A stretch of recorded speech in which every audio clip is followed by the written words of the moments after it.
Hello दोस्तों, नवल पाठशाला में आपका स्वागत है। मैं आज आपको सघन पाठ योजना के टॉपिक हिंदी के बारे में बताऊंगा, जिसमें हमारा प्रकरण है जहां पैया है। तो इसमें आपको वही प्रोसेस फॉलो करनी है जो पहले करते हुए आए हैं। इसमें आपको सर्वप्रथम विद्यालय का नाम लिखना है, फिर आपको कक्षा लगानी है 8, फिर आपको लिखनी है विषय हिंदी, फिर आपका प्रकरण रहेगा जहाँ पैया है, फिर आपको दिनांक लगानी है, फिर आपको कालांश लिखना है, फिर आपको समयावधि देनी है 30 से 35 मिनट।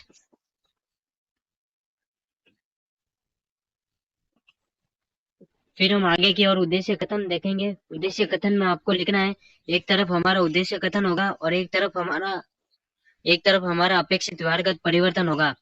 इसमें आपको सर्वप्रथम उद्देश्य कथन लिखना है ज्ञानात्मक। इसमें आप क पॉइंट लगाकर लिखेंगे भाषा तत्वों का ज्ञान।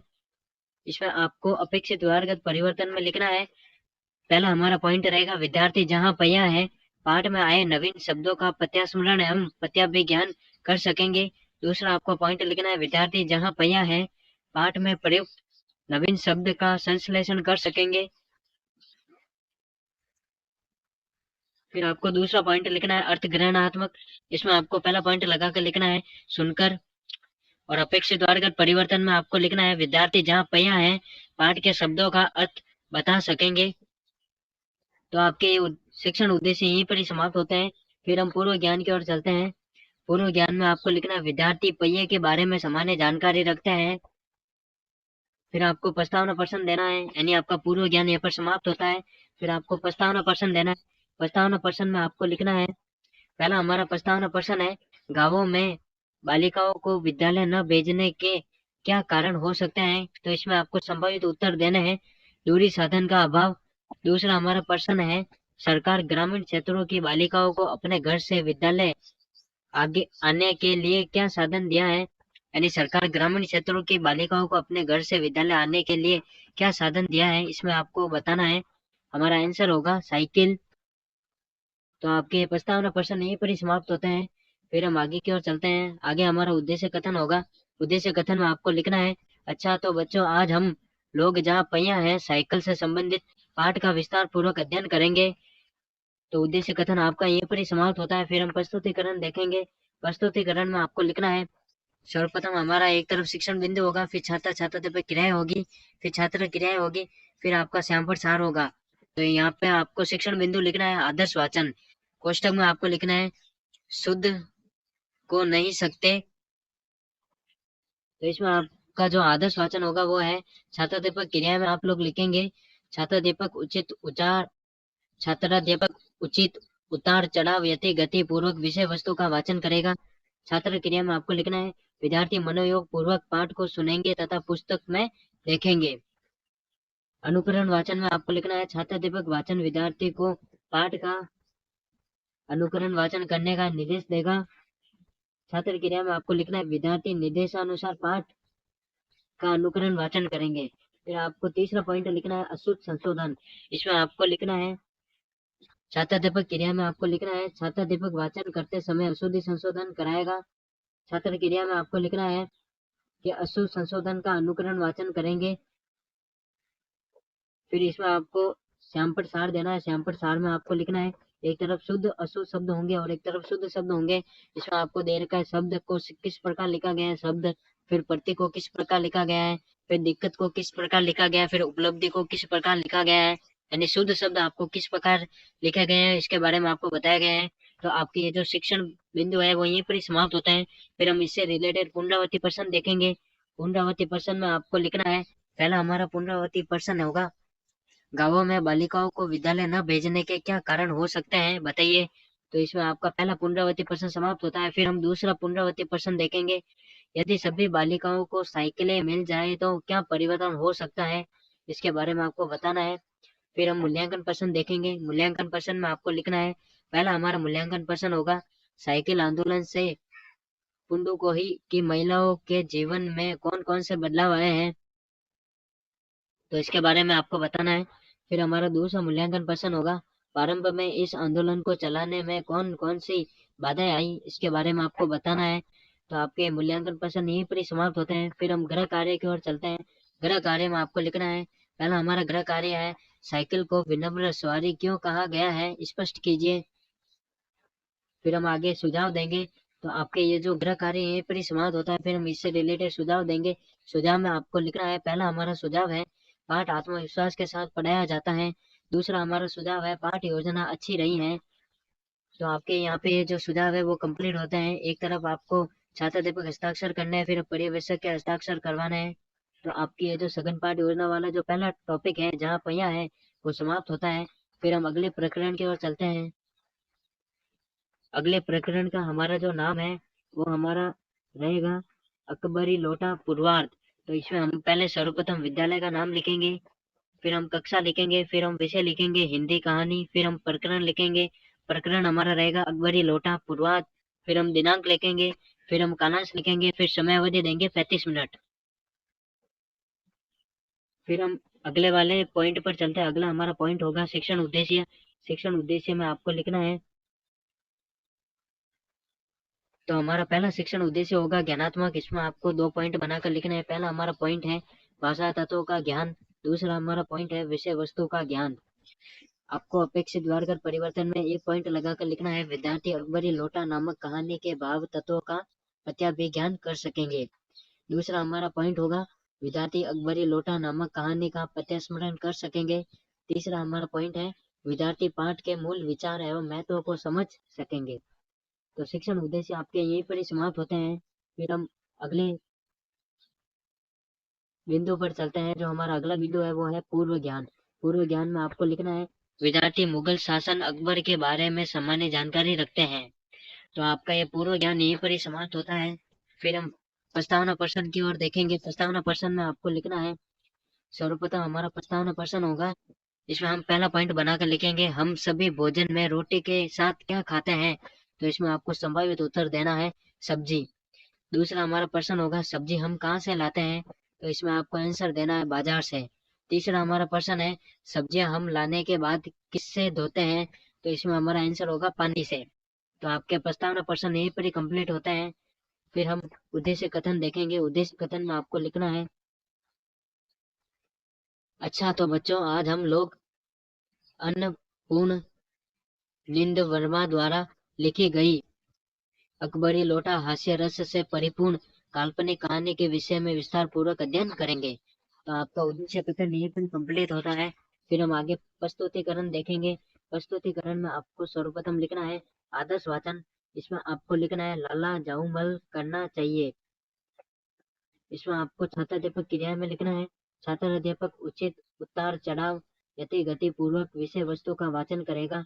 छात्र क्रिया में आपको लिखना है, विद्यार्थी मनोयोग पूर्वक पाठ को सुनेंगे तथा पुस्तकों में देखेंगे।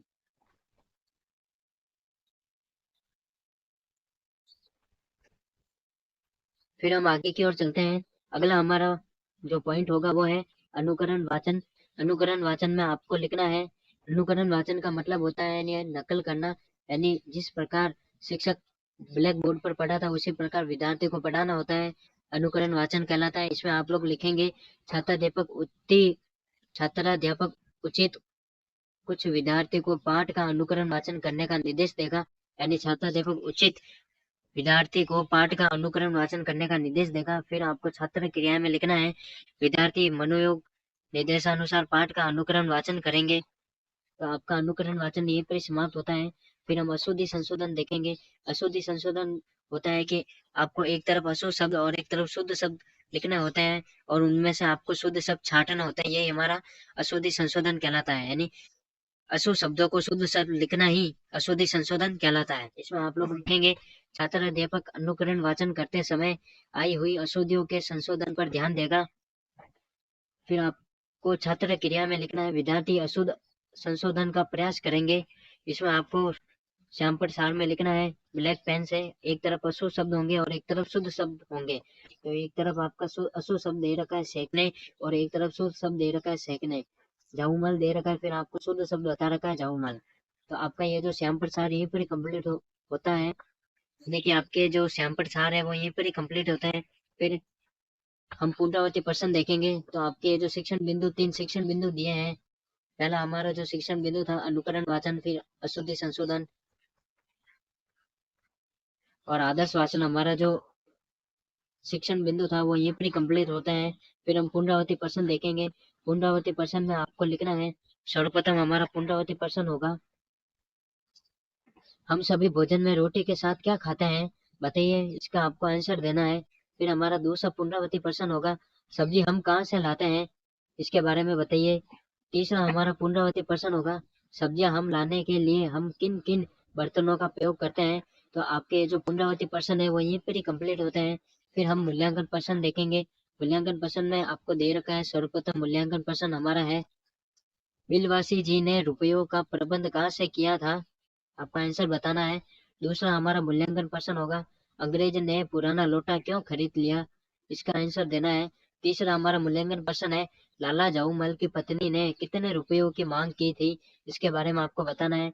तो आपके जो मूल्यांकन प्रश्न है वहीं पर ही आपके जो मूल्यांकन प्रश्न है वहीं पर ही कंप्लीट होते हैं। फिर हम गृह कार्य देखेंगे। गृह कार्य में आपको लिखना है, सर्वप्रथम हमारा गृह कार्य होगा, अकबर लोटा पाठ का सार अपने शब्दों में व्यक्त करें, यानी अकबरी लोटे पाठ का सार अपने शब्दों में आपको व्यक्त करना है। तो आपकी ये जो सघन पाठ योजना वाली जो डायरी है, इसका जो एंड वाला जो बिंदु है गृह कार्य, वो यहीं पर ही कंप्लीट होता है।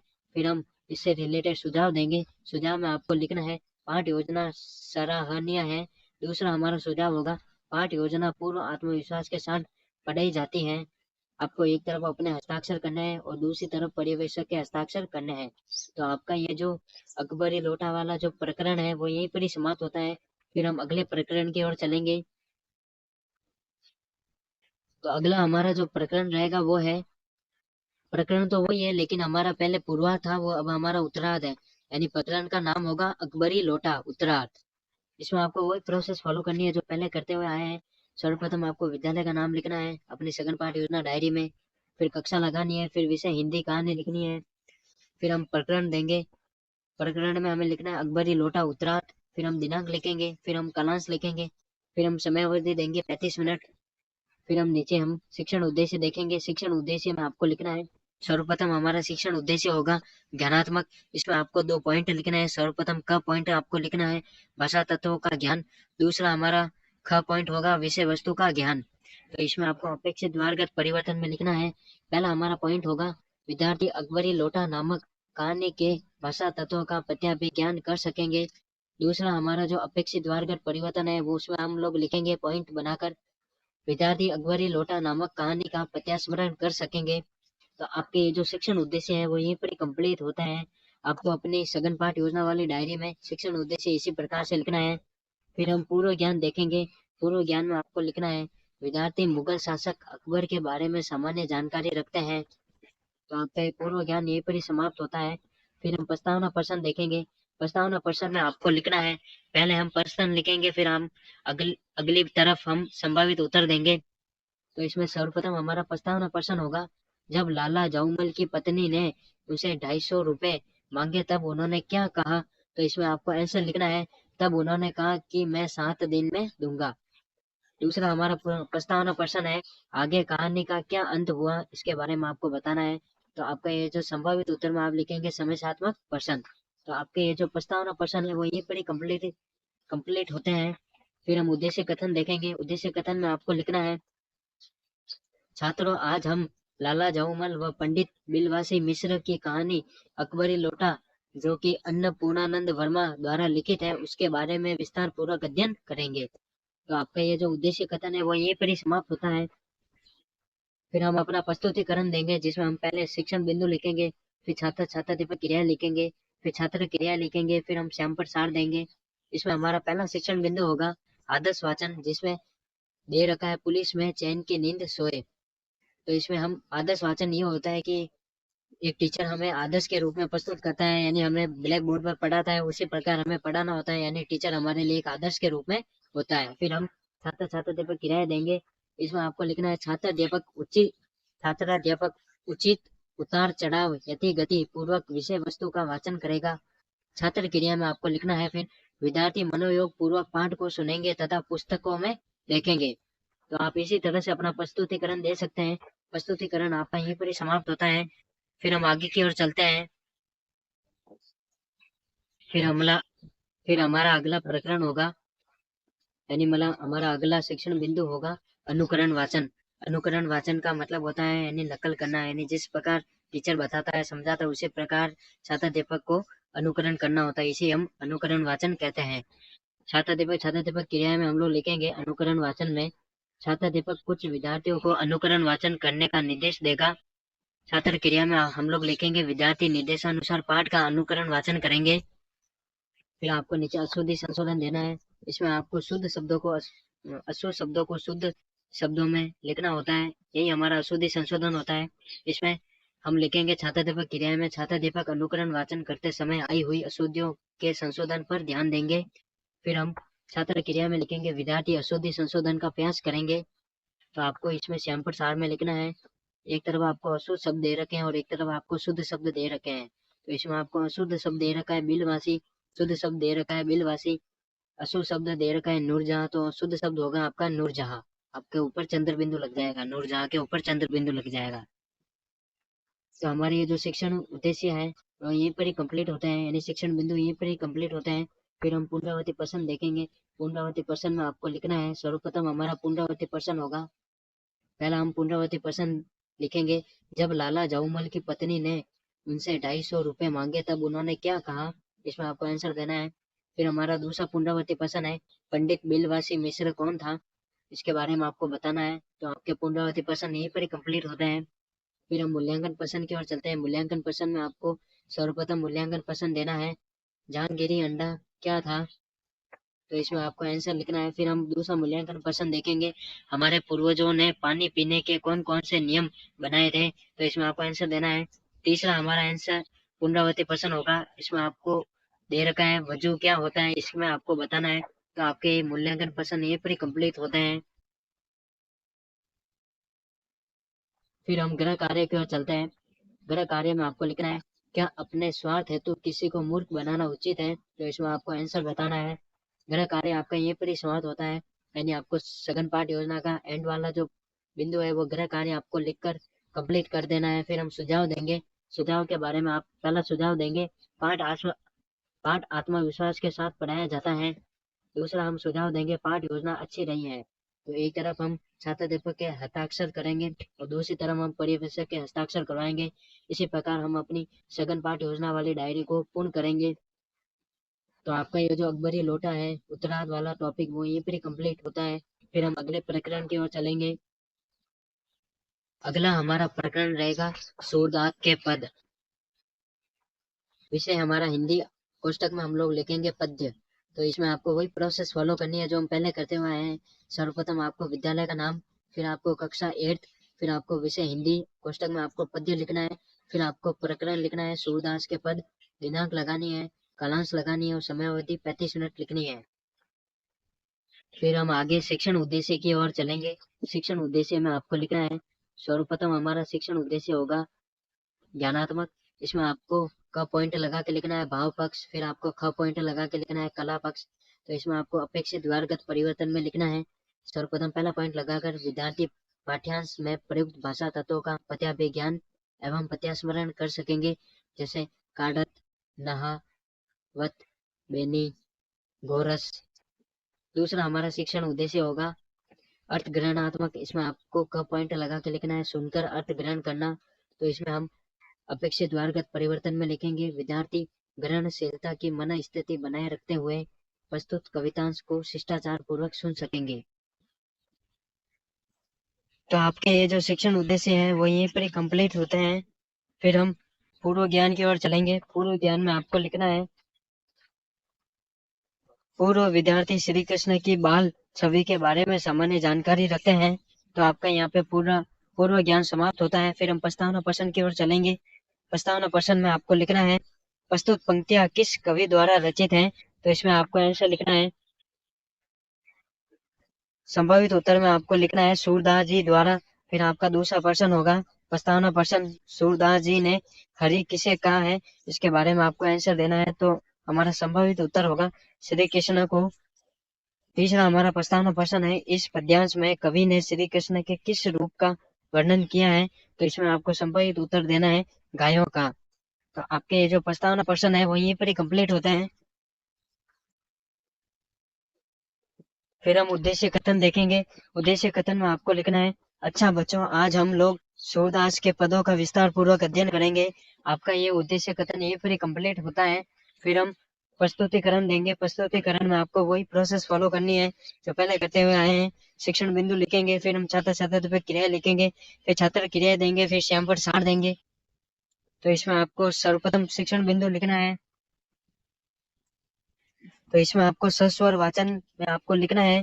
छात्र दीपक क्रिया में आप लोग लिखेंगे छात्र दीपक संपूर्ण पद्यांश का शुद्ध स्पष्ट लय ताल यति गति हाव भाव आदि के साथ भावानुकूल सस्वर वाचन करेगा। छात्र क्रिया में आपको लिखना है विद्यार्थी शांति पूर्वक लय ताल आदि को ध्यान में रखते हुए पाठ को ध्यान पूर्वक सुनेंगे। तो ये आपका यहाँ पर प्रस्तुतिकरण में जो पहला शिक्षण बिंदु है सस्वर वाचन वो कंप्लीट होता है। फिर हम दूसरे शिक्षण बिंदु की ओर चलेंगे। दूसरा हमारा शिक्षण बिंदु होगा अनुकरण वाचन। यानी अनुकरण का मतलब होता है नकल करना। यानी जिस प्रकार शिक्षक पढ़ाता है उसी प्रकार छात्र अध्यापक को पढ़ाना पड़ता है। तो इसमें आप छात्र अध्यापक क्रिया में लिखेंगे छात्र अध्यापक कतिपय विद्यार्थियों को पाठ का अनुकरण वाचन करने का निर्देश देगा। छात्र क्रिया में आपको लिखना है विद्यार्थी छात्र अध्यापक के निर्देशानुसार लय ताल यति गति आदि का ध्यान रखते हुए अनुकरण वाचन करेंगे। तो आपका ये जो शिक्षण बिंदु है अनुकरण वाचन वो यहीं पर ही कंप्लीट होता है। फिर हम अशुद्धि संशोधन देखेंगे।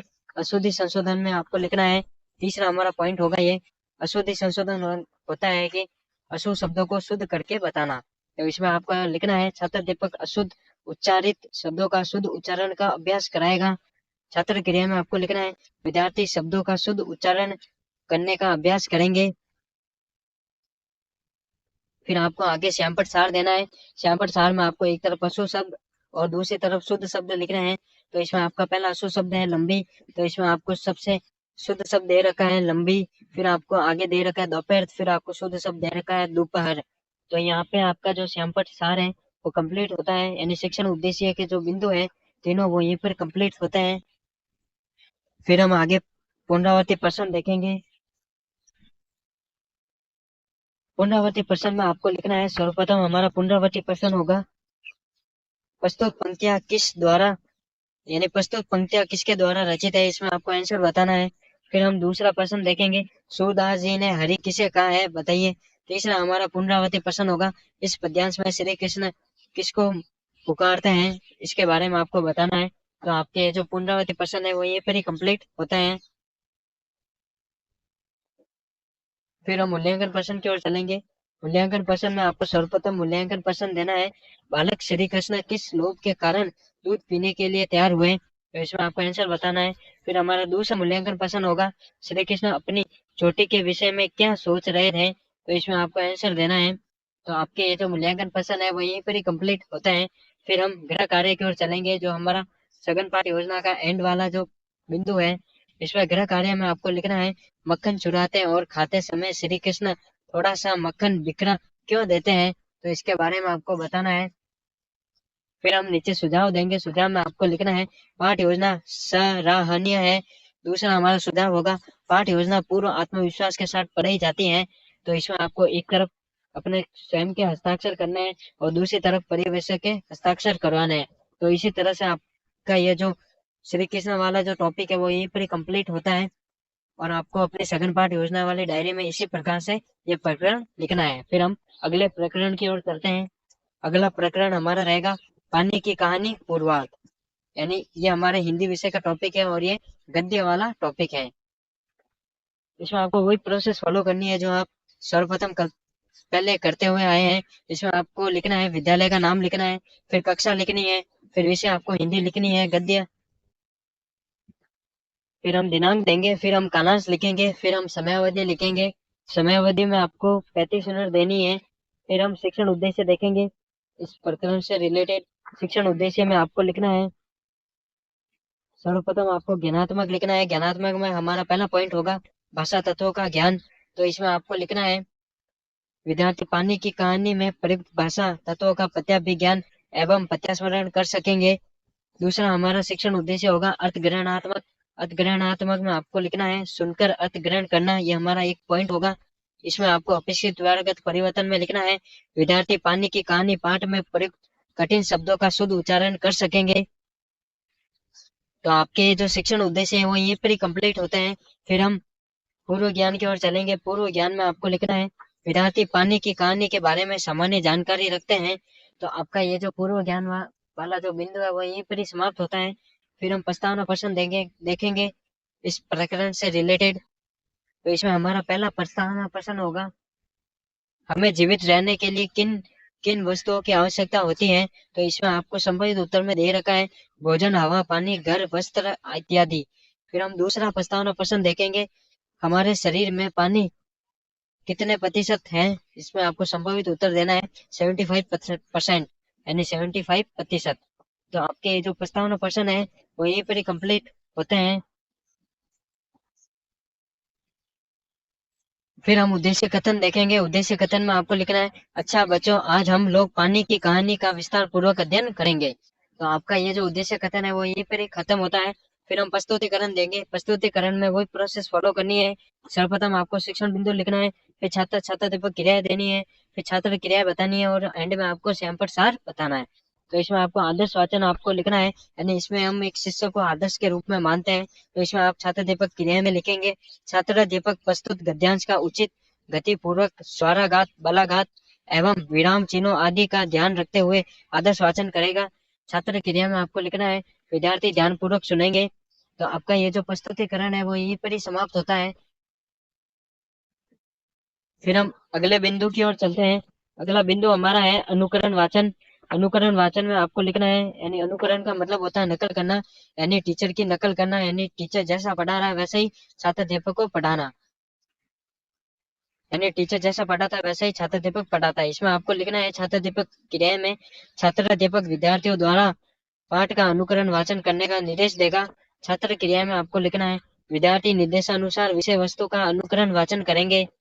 तो आपका ये जो अनुकरण वाचन वाला जो बिंदु है वो यहीं पर ही समाप्त होता है। फिर हम अशुद्धि संशोधन देखेंगे। इसमें आपको अशुद्ध शब्दों को शुद्ध करते हुए लिखना होता है।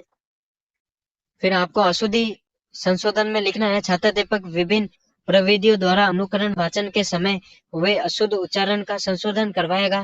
फिर आपको छात्र क्रिया में लिखना है, विद्यार्थी अनुकरण वाचन में हुए अशुद्ध शब्दों का शुद्ध उच्चारण करेंगे। फिर आपको श्यामपट सार देना है। श्यामपट सार में आपको अशुद्ध और शुद्ध शब्द के बारे में बताना है। इसमें आपका अशुद्ध शब्द होगा उज्ज्वल। इसमें आपको शुद्ध शब्द में दे रखा है उज्ज्वल। फिर आपको अशुद्ध शब्द दे रखा है प्रयत्न। फिर आपको शुद्ध शब्द दे रखा है प्रयत्न। तो ये आपका जो श्यामपट सार है वो यहीं पर ही समाप्त होता है। और आपके ये जो 3 बिंदु है वो भी यहीं पर ही समाप्त होता है। फिर हम पुनरावृत्ति प्रश्न की ओर चलेंगे। पुनरावृत्ति प्रश्न में आपको लिखना है, सर्वप्रथम हमारा पुनरावृत्ति प्रश्न होगा, पानी की प्राप्ति के अन्य स्रोत बताइए। तो इसमें आपको आंसर देना है। फिर दूसरा पुनरावृत्ति प्रश्न होगा, पानी से संबंधित कोई कहानी के बारे में आप क्या जानते हैं, इसके बारे में आपको बताना है। फिर आपके पुनरावृत्ति प्रश्न यहीं पर ही समाप्त होते हैं। फिर हम मूल्यांकन प्रश्न देंगे अपनी सघन पाठ योजना वाली डायरी में। फिर हम पहला हमारा मूल्यांकन प्रश्न होगा, अरबों वर्षों पहले जल किस रासायनिक क्रिया के कारण उत्पन्न हुआ, इसके बारे में आपको बताना है। फिर हमारा दूसरा मूल्यांकन प्रश्न है, समुद्र के अंदर के दृश्यों में क्या क्या विशेषताएं हैं बताइए। तो फिर हमें गृह कार्य देना है। गृह कार्य में आपको लिखना है, यानी आपका ये जो मूल्यांकन वाले प्रश्न है वो यहीं पर ही कंप्लीट होते हैं। फिर हम गृह कार्य देंगे अपनी सघन पाठ योजना वाली डायरी में।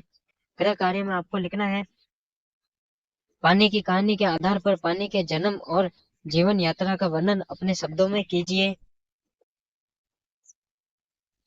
फिर हम गृह कार्य कंप्लीट हो जाने के बाद हम नीचे सुझाव देंगे। सुझाव में आपको लिखना है, पाठ आत्मविश्वास के साथ पढ़ाया जाता है। दूसरा हमारा सुझाव होगा, पाठ योजना अच्छी रही है। तो आपका ये जो सघन पाठ योजना वाले जो प्रकरण है पानी की कहानी वो यहीं पर ही कंप्लीट होता है। आपको अपनी सघन पाठ योजना डायरी में इसी प्रकार से अपना प्रकरण लिखना है। फिर हम एंड में हस्ताक्षर करेंगे और पर्यवेक्षक के हस्ताक्षर करवाएंगे। तो आपका ये प्रकरण यहीं पर ही समाप्त होता है। फिर हम अगले प्रकरण की ओर चलते हैं। अगले प्रकरण का नाम है पानी की कहानी उत्तरार्ध। तो इसमें आपका ये विषय रहेगा हिंदी कक्षा। आपका नाम लिखना है, 8 विद्यालय का नाम लगाना है, फिर दिनांक लगानी है, फिर आपको कालांश लिखना है, फिर समयावधि 35 मिनट देनी है। तो आपकी ये जो सघन पाठ योजना वाली डायरी इसी प्रकार से फिलअप होगी। फिर हम शिक्षण उद्देश्य देखेंगे। शिक्षण उद्देश्य में वही पॉइंट आपको लिखना है जो पहले लिखते हुए आए हैं, लेकिन हमारा जो प्रकरण है वो चेंज हो जाएगा। तो इसमें आपको लिखना है सर्वप्रथम ज्ञानात्मक, जिसमें आपको क पॉइंट लगा के लिखना है भाषा तत्वों का ज्ञान। इसमें आप लोग अपेक्षित व्यवहारगत परिवर्तन में लिखेंगे, विद्यार्थी पानी की कहानी पाठ में प्रयुक्त भाषा तत्वों का प्रत्याभिज्ञान। कर सकेंगे तथा प्रत्यास्मरण भी कर सकेंगे। फिर हमारा दूसरा शिक्षण बिंदु है अर्थग्रहणात्मक। इसमें आपको क पॉइंट लगा के लिखना है मौखिक अभिव्यक्ति। इसमें आप लोग अपेक्षित वारगत परिवर्तन में लिखेंगे विद्यार्थी पानी की कहानी की विषय वस्तु सुनकर अर्थ ग्रहण कर सकेंगे। तो आपके ये जो शिक्षण उद्देश्य है दोनों वो यहीं पर ही कंप्लीट होते हैं। फिर हम पूर्व ज्ञान देखेंगे। पूर्व ज्ञान में आपको लिखना है विद्यार्थी पानी की कहानी के बारे में पूर्व पाठ में पढ़ चुके हैं। यह आपका पूर्व ज्ञान हो जाएगा। फिर हम प्रस्तावना प्रश्न देखेंगे। प्रस्तावना प्रश्न में आपको पहला प्रश्न लिखना है बूंद का बदला हुआ स्वरूप कैसा था। तो इसमें आपको आंसर देना है बर्फ का। दूसरा हमारा प्रश्न हो जाएगा ओस की बूंद को किसका इंतजार था। तो इसमें आपको संभावित उत्तर देना है सूर्य के उदय होने का। तीसरा हमारा प्रस्तावना प्रश्न है लेखक को ओस की बूंद कहाँ मिली थी। तो इसमें आपको आंसर देना है बेर की झाड़ी में। तो आपके जो प्रस्तावना प्रश्न है तीनों वो यहीं पर ही कंप्लीट होता है। फिर हम अगले पॉइंट पर चलते हैं। अगला पॉइंट हमारा रहेगा उद्देश्य कथन। उद्देश्य कथन में आपको लिखना है अच्छा बच्चों आज हम लोग पानी की कहानी को विस्तार पूर्वक अध्ययन करेंगे। तो आपका उद्देश्य कथन यहीं पर ही समाप्त होता है। फिर हम प्रस्तुतिकरण देंगे। प्रस्तुतिकरण में आपको वही प्रोसेस फॉलो करनी है। शिक्षण बिंदु लगाना है, छात्र छात्र पर क्रिया देनी है, छात्र क्रिया बतानी है, स्वयं पर सार लिखना है। पहला हमारा होगा आदर्श वाचन। यानी आदर्श वाचन में हमारे जो शिक्षक है वो हमारे आदर्श होते हैं। उसी प्रकार हमें बोर्ड पे जाके पढ़ाना होता है। इसी प्रकार हमें छात्र दीपक क्रिया लिखेंगे। छात्र दीपक प्रस्तुत गद्यांश का उचित गति पूर्वक स्वराघात व विराम चिन्हों आदि का अध्ययन रखते हुए पाठ का आदर्श वाचन करेंगे। तो इसमें आपको छात्र क्रिया लिखनी है। विद्यार्थी छात्र दीपक द्वारा किए गए आदर्श वाचन को ध्यानपूर्वक सुनेंगे।